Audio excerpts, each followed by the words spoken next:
नमस्कार प्रिय दर्शकों, एक बार फिर स्वागत है आपका हमारे नए वीडियो में। प्रिय दर्शकों, आज फिर हम नया वीडियो नई जानकारी लेकर आपके बीच हाजिर हुए हैं। दर्शकों, आज की जो कहानी है, आज का जो प्रसंग है, ये बड़ा ज्ञानवर्धक है, बड़ा मोटिवेशनल है, इसलिए वीडियो को आप एंड तक ज़रूर देखिएगा। प्रिय दर्शकों, आज की जो कहानी है हम आपको सुनाने जा रहे हैं। ये कहानी एक नागिन का बदला है। प्रिय दर्शकों, एक सांप का बदला है। एक किसान और एक सांप दोनों की कहानी है। प्रिय दर्शकों, ये कहानी बहुत महत्वपूर्ण है, मोटिवेशनल है। प्रिय दर्शकों, ऐसा कहा जाता है जो मनुष्य इस कहानी को पूरी लगन के साथ सुनता है तो उसके जीवन से समक्ष पीड़ाएं दूर हो जाती हैं। वो इंसान कभी भी गरीब नहीं रहता है जो मनुष्य इस कहानी को ध्यान से सुनता है। प्रिय दर्शकों, सांप के बारे में तो आप सभी जानते होंगे कि सांप एक ऐसा जीव होता है जिसके पास मणि भी होती है, और जिस सांप के पास मणि होती है उस सांप को इच्छाधारी नाग कहा जाता है। प्रिय दर्शकों, जो इच्छाधारी नाग होता है वो सब कुछ करने में सक्षम होता है। वो सांप हर वो काम कर सकता है जो इम्पॉसिबल होता है। प्रिय दर्शकों, कहानी शुरू करने से पहले जो लोग हमसे नए जुड़े हैं वो चैनल को सब्सक्राइब कर ले ताकि हमारा वीडियो पहले आपके पास पहुंच सके। आ जाइए शुरू करते हैं दोस्तों आज की ये प्यारी सी कहानी, ये प्यारा सा वीडियो बने रही है। प्रिय दर्शकों, प्राचीन काल समय की बात है। एक किसान अपने खेत में रोज़ काम करने के लिए जाता था। प्रिय दर्शकों, वो किसान बैलों की जोड़ी लेकर अपने खेत में काम करता था, हल जोतता था। प्रिय दर्शकों, उस किसान ने बैलों की सहायता से तकरीबन अपने पूरे खेत में जोत निकाल दी थी। अब कुछ कोने बचे हुए थे। अब किसान के खेत में कुछ कोने बचे हुए थे जिनमें हल नहीं पहुंच पाया। किसान जो खेत में कोने बचे हुए थे, किसान खुदाली लेकर उस खेत में उन कोनों को खुदाली से खोदने लगता है। प्रिय दर्शकों, किसान खेत के 3 कोने खोद देता है। तब चौथे कोने में किसान पहुंचता है। प्रिय दर्शकों, वहां पर जो दीमक जो बम्मी बनाती है वो एक छोटी सी बम्मी थी। अब वो किसान उस बम्मी को भी खोदने लग जाता है। प्रिय दर्शकों, जैसे ही किसान खुदाली से उस बम्मी को खोदने लगता है तो वो बम्मी खुद जाती है। और प्रिय दर्शकों, बम्मी खुदने के बाद उसमें एक सांप होता है और सांप के 2 टुकड़े हो जाते हैं। दर्शकों, जब सांप के 2 टुकड़े हो जाते हैं, सांप बीच में से कट जाता है। अब इस सांप के दोनों टुकड़ों को देखकर किसान बड़ा दुखी हो जाता है, मन में बहुत ज़्यादा दुखी हो जाता है। सोचने लगता है कि आज मेरे से बहुत बड़ा अन्याय हो गया है, बहुत बड़ा अपराध हो गया है। किसान अपने मन ही मन बहुत पश्चाताप करने लगता है। प्रिय दर्शकों, जब किसान उन दोनों सांप के टुकड़ों को दूर हटाता है और उनको गौर से देखता है तो प्रिय दर्शकों, उस खुदी हुई बम्बी के अंदर एक छोटा सा सांप का बच्चा दिखाई देता है।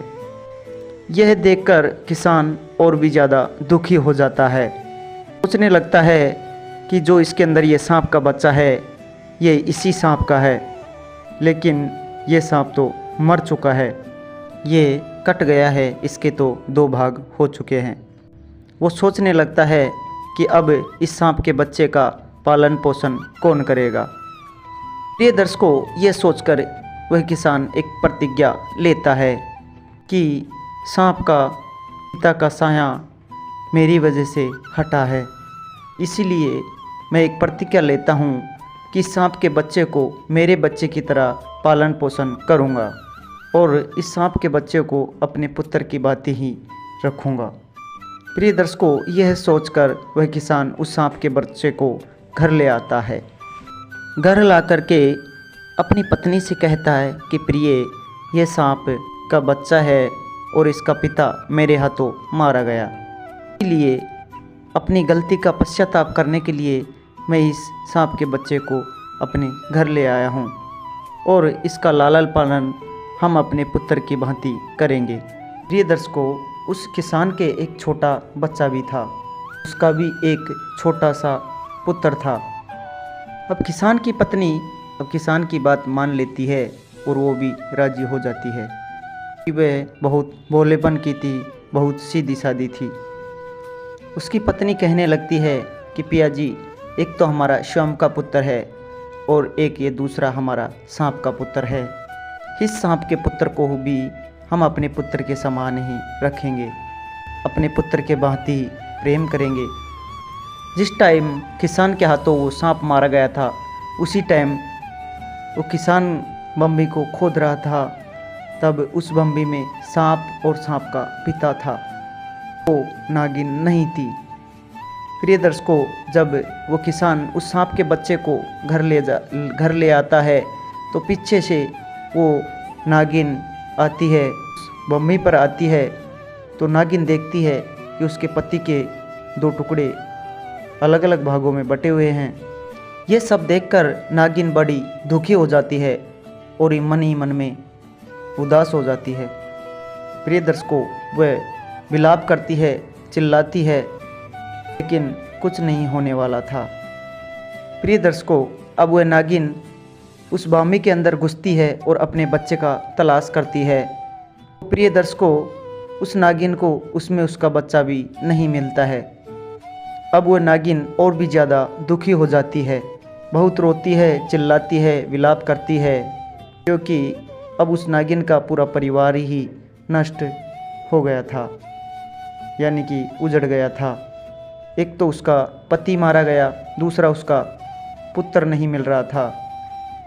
अब वो नागिन सोचने लगती है कि शायद जिसने मेरे पति को मारा है उसने ही मेरे पुत्र को भी मार दिया होगा। यही सोचकर नागिन खूब ज़ोर ज़ोर से रोती है, खूब चिल्लाती है, लेकिन नहीं तो उसका पति जिंदा होता है और नहीं उसका बच्चा मिलता है। प्रिय दर्शकों, अब अंत में जाकर के नागिन भी एक प्रतिज्ञा लेती है। अपने पति की मरी हुई लाश के समक्ष जाकर एक प्रतिज्ञा लेती है और नागिन प्रतिज्ञा इस तरह की करती है कि जिसने भी मेरे पति को मारा है और मेरे पुत्र को मारा है उसका भी मैं वंश खत्म कर दूंगी, उसके परिवार में एक को भी जिंदा नहीं छोड़ूंगी। इस तरह की प्रतिज्ञा नागिन ले लेती है। प्रिय दर्शकों, नागिन इस तलाश में लग जाती है मेरे पुत्र और मेरे पति का हत्यारा कौन है, का कातिल कौन है। इस तलाश में नागिन लग जाती है। अब दूसरे दिन किसान अपने खेत में जाता है और बची हुई ज़मीन को खुदाली से खोदने लगता है। अब जैसे ही किसान खेत में पहुंचता है और ज़मीन को उसी खुदाल से खोदने लगता है जिस खुदाल से सांप की मृत्यु हुई थी। प्रिय दर्शकों, उस खुदाल पर सांप का खून लगा हुआ था। प्रिय दर्शकों, उस दिन नागिन भी उस बम्बी पर बैठी हुई थी, अपने पति की लाश के आसपास ही मंडरा रही थी, बैठी थी। अब जैसे ही किसान उस खुदाल को लेकर के ज़मीन खोदने लगता है तो उस नागिन की नज़र उस खुदाल पर चल जाती है। देखती है कि खुदाल पर खून लगा हुआ है। खुदाल पर लगे खून को देखकर नागिन सोचने लगती है कि यही वो किसान है जिसने मेरे पति की हत्या की है और मेरे बेटे को मारा है, मेरे बेटे की हत्या की है। प्रिय दर्शकों, अब नागिन को यह पता चल जाता है कि अपने पति व पुत्र का कातिल कौन है। प्रिय दर्शकों, अब नागिन अपनी प्रतिज्ञा पूरी करने में लग जाती है। अब नागिन सोचने लगती है कि सबसे पहले इस किसान का घर का पता लगाऊंगी, उसके बाद ये पता लगाऊंगी कि इसके परिवार में कितने सदस्य हैं, उसके बाद एक एक को डसना शुरू करूंगी, एक एक को गिन गिन के मृत्यु के घाट उतार दूंगी। इस तरह की एक रणनीति नागिन बना लेती है। प्रिय दर्शकों, जैसे ही वो किसान शाम को खेतों में से काम बंद करके अपने घर की तरफ जाता है तो प्रिय दर्शकों, उस किसान के पीछे पीछे वह नागिन भी चल जाती है। अब जैसे ही किसान अपने घर के अंदर जाता है, प्रिय दर्शकों, नागिन भी उस किसान के पीछे पीछे उसके घर तक पहुंच जाती है। अब किसान घर के अंदर घुस जाता है। किसान की पत्नी दरवाज़ा बंद कर देती है और नागिन बाहर रह जाती है। अब नागिन किसान के घर के अंदर प्रवेश करने के लिए जगह ढूंढती है, लेकिन उसको कहीं पे भी जगह नज़र नहीं आती है।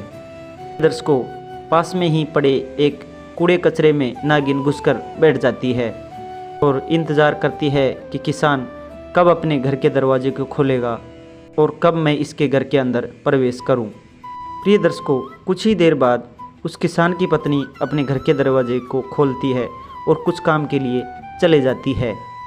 प्रिय दर्शकों, इसी मौके का फ़ायदा उठाकर नागिन किसान के घर के अंदर चले जाती है। जैसे ही नागिन घर के अंदर प्रवेश करती है तो किसान का एक छोटा पुत्र उसको नज़र आता है, जो कि पालने में झूल रहा था। अब नागिन सोचने लगती है कि उन्हें इस किसान के पुत्र को सबसे पहले ख़त्म करूं, इसको पता चले कि पुत्र का वियोग कैसा होता है। यही सोचकर वो नागिन किसान के पुत्र के पालने की तरफ जाती है और किसान के पुत्र को डस लेती है।